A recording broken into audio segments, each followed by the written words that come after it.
Hey everybody, welcome back. It's business, and Merry Christmas to you, yours, and everybody else involved, right? Um, I gotta say, I love this event. All the boxes and stuff, so badass.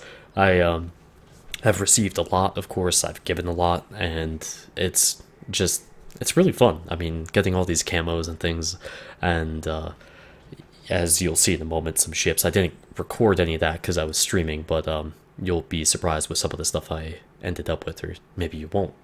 I don't know. But as far as the exterior is concerned, look at all this.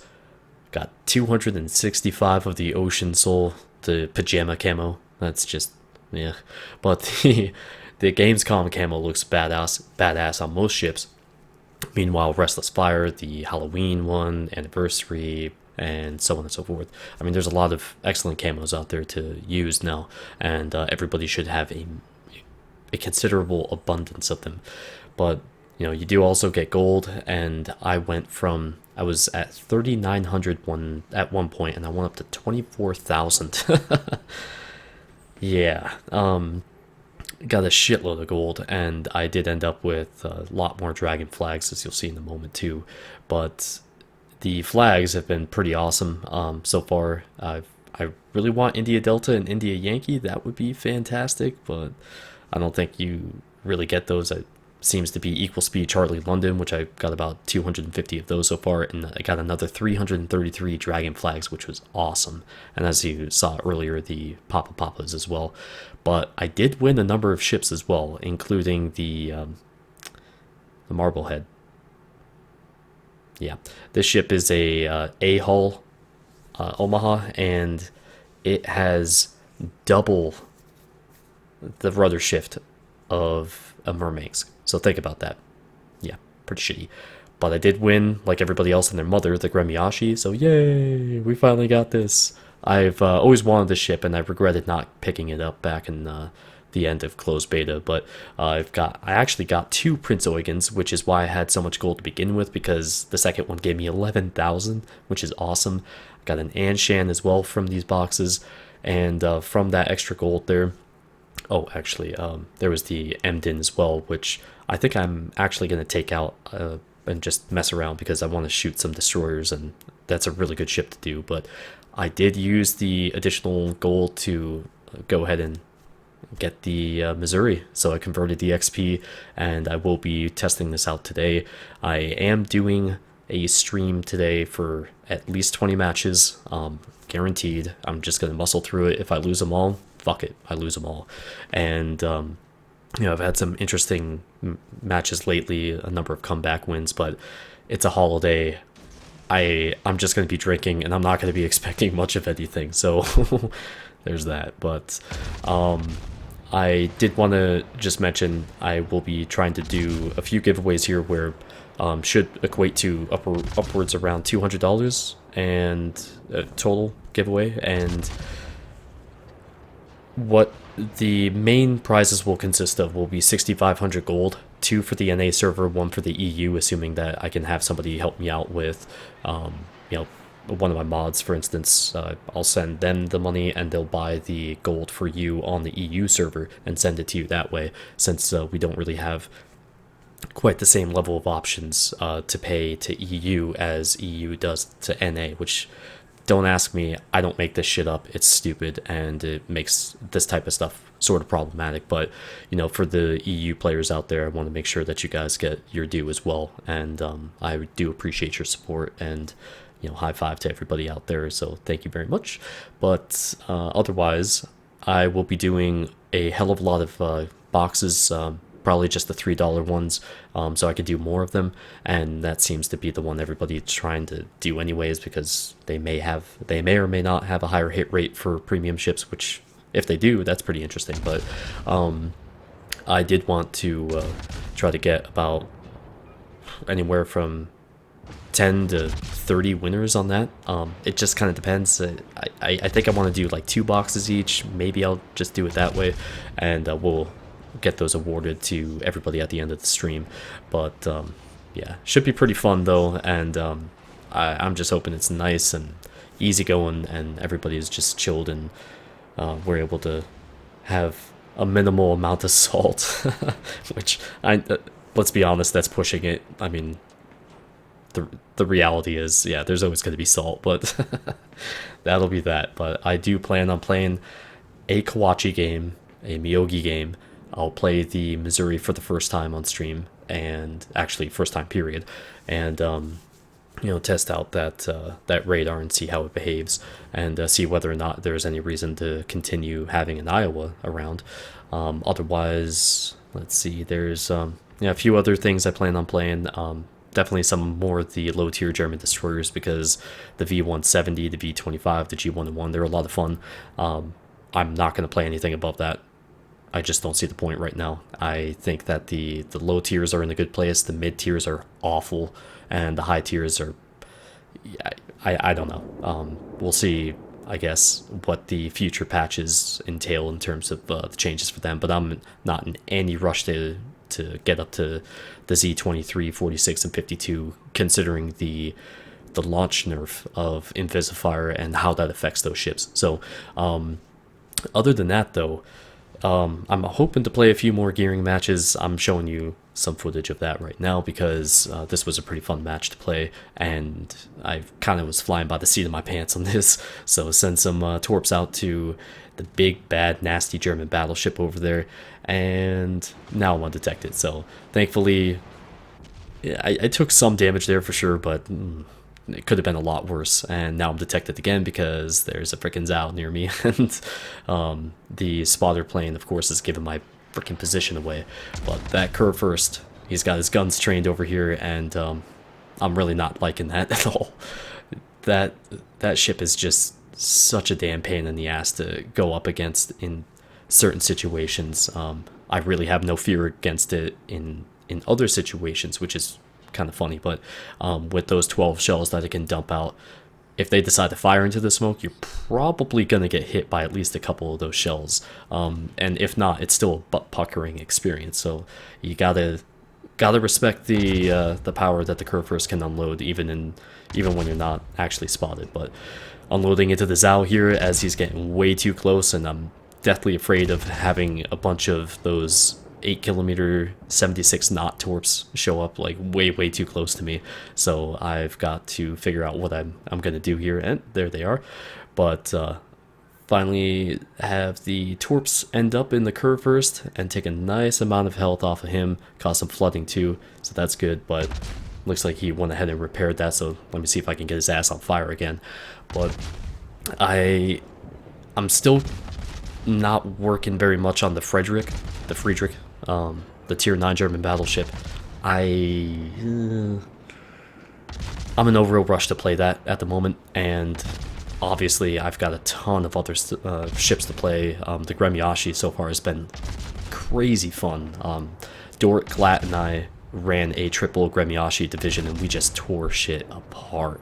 It was so much fun, and that's just one of those ships that I don't know what to say about it. That hasn't been said already, but I highly recommend that if you can get some boxes, to go ahead and buy as many of those as you can, in terms of, or like gift them to other people if they don't have it, that sort of thing, because it really is a hell of a fun ship. And it seems kind of weird that so many people are getting it now, but I don't know. Same with the Nikolai too. I mean, holy crap. I mean, hundreds of people, maybe thousands of people have found the Nikolai in their boxes, so I don't know. Maybe that'll reinvigorate the low tiers a little bit, and we'll see a little bit more of everything down there, and a lot more player skill spread out across the tiers. I really hope that's the case, because the high tier is pretty much infested with very poor quality players, and the low tier and mid tier actually has a little bit more, it seems like, to me at least, has a little bit more of that skill shine through. And maybe it's just because when you see somebody really utilizing the mechanics of the game properly at low tier, they know their shit, or they're at least dangerous or capable of inflicting a lot of pain on you or your team. But I've seen some pretty amazing plays at low tier, and I've done a few amazing plays myself, and I personally think it's a lot of fun, you know, having that fast paced gameplay with especially the low mid tier destroyers. It's just wow. And there's a lot less issues with radar, although Hydro is definitely a beast against, you know, the tier 4 destroyers. If, you know, Königsberg comes around or is hiding behind an island while you're in smoke trying to deal with an enemy destroyer, and then suddenly he lights you up through the island, and you're just like, shit. Now you gotta really do something, you know. But have been playing the Scharnhorst again. I've been pretty consistent with playing this ever since it was released, but I still adore this ship, and this was a pretty fun match. I just went hard body karate at the enemy team, not really respecting much of anything that they had to throw at me here. There's a Colorado directly in front of me. Off to my starboard bow, there is the Koenig as well, and I'm just letting my secondaries do the work on him while I press in against the Colorado, because the Colorado does have serious shell penetration, and even against the maximum 350 millimeter bow armor that this has, it can really do some serious work against this thing. So, but at the same time, I can also do some work against him. Nice little 14,000 damage salvo there, get the torps off, and he's in an awkward spot right now where he's clearly at quarter throttle, and he's struggling after avoiding those torps that were sent by a teammate. He's struggling to get back into the accelerating, and boom, there he goes. So, sucks for you, dude, but I'm okay with it. And full disclosure here, I'll never complain about a devastating strike against the battleship when I'm in the Scharnhorst, because, I mean, the only real way for it to happen is with the torpedoes. You're just, the likelihood of that happening with your main battery is so minimal that it might as well not even exist. But these poor little 11-inch guns. I actually had a match the other day, 3.5 kilometers broadside on against the side of a North Carolina. Had all my shells hit, and I did 5,000 damage. Yeah, I was super excited by that. And that type of stuff is incredibly frustrating. I misplayed it in the beginning anyways, and then I got into a situation where I pretty much had to stick with what I was doing as it were, and then it just fell apart even more from there. So I'm like, wow, that's just wonderful. Thanks a lot, RNG. Speaking of RNG, broadside Pensacola should be able to do something to him, but unfortunately, you know, it just seems like whenever somebody else is in this situation, you can't do the damage you really need to do at the time you need to do it. But if it happens to you, like you're getting citadeled from space. I mean, there's like an asteroid coming in that's just gonna fucking nuke your ship, that sort of thing. But yeah, sometimes it sucks being on the receiving end of all that. But I mean, the Scharnhorst is such a fun ship to play. I mean, it's got to be, if it's not the most fun ship, I would say it's one of the top 3. Which, I mean, at that point, it doesn't really matter. It's that much fun. It doesn't make a difference. It's badass. So the reason why I say that, though, is because, you know, like I've said before, the speed, the armor, the secondary is the faster reload than your average battleship. You know, so long as you keep these guns blazing, you're probably going to do some sort of work, whether it's AP or HE, because, I mean, there's certainly a time and place for all of that, of course. But yeah, anyways. So just to, as we're getting closer to the end here of, I think this is actually the shortest episode of Ships and Giggles I've done so far. I did want to say I will be starting the stream 3 p.m. Eastern. I've got to make a lot of phone calls, and I need to cook my dinner at, you know, noon.